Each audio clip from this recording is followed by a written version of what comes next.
Digest, it wrote up there. I was standing out there. We had 2,700 people waiting to get prayed for, standing out there. You read the article. And a man come down from Canada, and he had a little boy that had been to Mayo's and John Hopkins, a serious brain disease, that drawed his little hands in like this and drawed his legs up under it. And they said, there's not even an operation, nothing can be done. So he took it back to Canada. He said, I'm not whipped yet. You get November's issue of the Reader's Digest, and it's called the Miracle of Donnie Martin. And then it said that in there that the man said, I'm not whipped yet, because I know a faith healer named William Branham that caused two of my friends who was deaf and dumb to speak and hear. And they called to try to find where I was at in America yet. And I was over in Costa Mesa, California. And it's this article, when you read it, get ready to cry. It just breaks your heart. How he went through snow drifts and everything else with that baby. He said, be careful, Donnie. He said, now we're not defeated. And the little boy couldn't even smile hardly. He was so afflicted. He said, we're not defeated. We'll go and ask God. We'll go to God's prophet and ask Him. So then they come through the snow. And they finally got down there, and the mother was coming with them. And they didn't have money enough to go by airplane. So they sent the mother back, and the boy and daddy had to come on a bus, and they rode all the way from Winnipeg, Canada, to Costa Mesa, California. And they got in there, broke, and the father tells about how he had to change the little diapers on the little boy about 7 or 8 years old, just perfectly helpless, and how he couldn't get a chance to eat or nothing, and said his little boy could just hear him talk, and he could tell the way his eyes looked that he was trying to smile, and know that he's telling different sights he was seeing over in America. And when they got in there to California, they said to the traveler's aide what he'd come to see, and he said, come to see a divine what? And a big question mark. Of course, you can imagine what America said about it, you see. That's us, you see. We so smart, we know everything, and there's no need telling us anything. We got it all wrote down, see. So then, a divine what? Come all the way from Winnipeg, Canada? Well, they thought that was horrible. Anyhow, the newspaper attached a car and sent him over there. And he said when they got to the line, where was that? Said 2,700 people was waiting to be prayed for. But say when they seen that deformed little boy and that poor daddy with his cap on, his raggy coat, said everybody just stepped aside and give him his place. When he hit the platform, it's against the rules to swap a prayer card. Somebody must come to the meeting and get your own card. If they're ever caught in the line swapping prayer cards on somebody else, the prayer card is dishonored. See?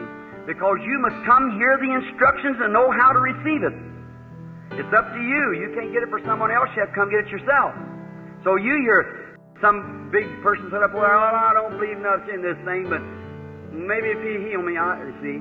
And then that causes a fuss at the platform, so they just call that thing out before he gets there. So when the father started on the platform ahead of the people, Billy asked him for his prayer card. He didn't have any. He said, then I'm sorry, sir. Said, you'll have to wait. And he said, all right. Said, I'll wait. Said, I'll just take my turn like the others then. Said, I didn't know I had to do this. And so I was talking to someone. I happened to hear it. I seen that father go away, and I said, what was the matter? He said, he didn't have a prayer card. And something said to me, bring him back. So I said, bring him here.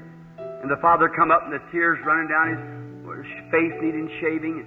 And he walked up, and here's the Reader's Digest. Said, I asked no questions, but looked right straight in the face of the baby, told the baby where it was from. It had been to Mayo's clinic, all about what was the matter with it, how sick it had been, and everything. And so the father started crying and started to leave. And said he started off the platform, and he turned around. He said, that's right, sir. He said, but will my baby ever live? I said, that I can't say. I said, just a moment. I seen a vision appear. I said, you won't want to believe this because Mayo's and Hopkins both said that operation couldn't be performed on that brain. But I'll tell you what you do. You tomorrow, you just go ahead with this baby. Within the next 3 days, you're going to meet a black-headed woman on the street. And that woman's going to ask you what's the matter with that baby. And then she's going to tell you of some little country doctor out here that can perform that operation. And you won't want to believe it because that Mayo's turned it down and says it's impossible to be done. But that's the only chance your baby has through the power of God, the mercy of God, and that operation. Now, if you believe me to be His prophet, go do as I tell you. Like putting the figs on Hezekiah and so forth. He said, he turned around and said, thank you. Walked off, 2 days or more had passed, and he was down on the street one day, and a lady walked up and said, "What's the matter with your baby?" He said, "It's got a brain disease." And he was going on talking like that, and well, they thought it was awful bad, you know. So he said, "Just in a few minutes, something taking place." She said, "Sir, I know someone who can do that operation." He said, "Lady, look, Mayo Brothers give it up." And said, "It can't be done." Said, "A man up here is praying for it named Brother Branham." Said, "He's made a prayer for the baby." And he said, "Wait a minute, black-headed, wearing a gray coat suit." Said, "That's her." Said, "Where is that doctor?" And he told him, took him up there, and the doctor performed the operation. The baby got well. Now, that come through the Reader's Digest, you see. And Mayo Brothers called me in on an interview for that. Said, "Reverend Branham, what did you do to the baby?" I said, "Nothing. I never touched it. I only told what God told me to tell it." The man obeyed it.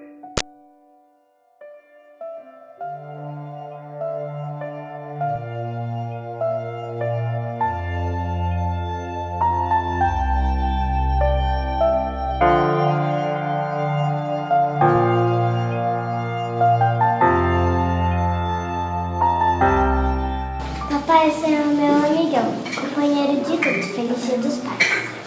Pai, papai, eu te amo. Papai, eu te amo.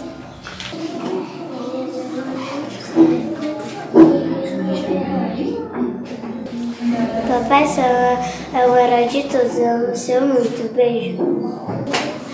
Papai, você é como um amigo pra mim. Eu te amo muito. Beijo. Papai, eu gosto tanto de você. Você compra coisas pra mim. Eu gosto tanto de você. Beijo. Oi, papai. Eu gosto muito do Senhor. Eu te amo. Eu nunca irei me esquecer do Senhor. Beijos. Oi, papai, tudo bem? Hoje é um dia muito importante pra mim. Dia dos Pais. Papai, meu amor é tão grande quanto do Senhor.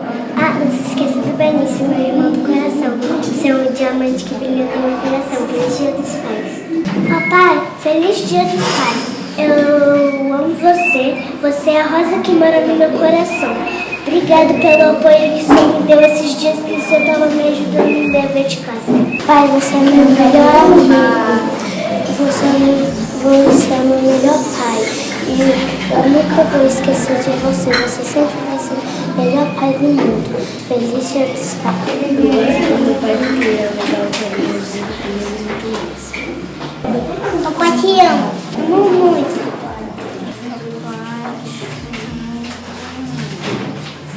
Queremos agradecer a todos os pais, a presença de todos vocês e pedir que o Senhor vos abençoe. Vocês sejam muito felizes, que a família é realizada. Papai, te amo!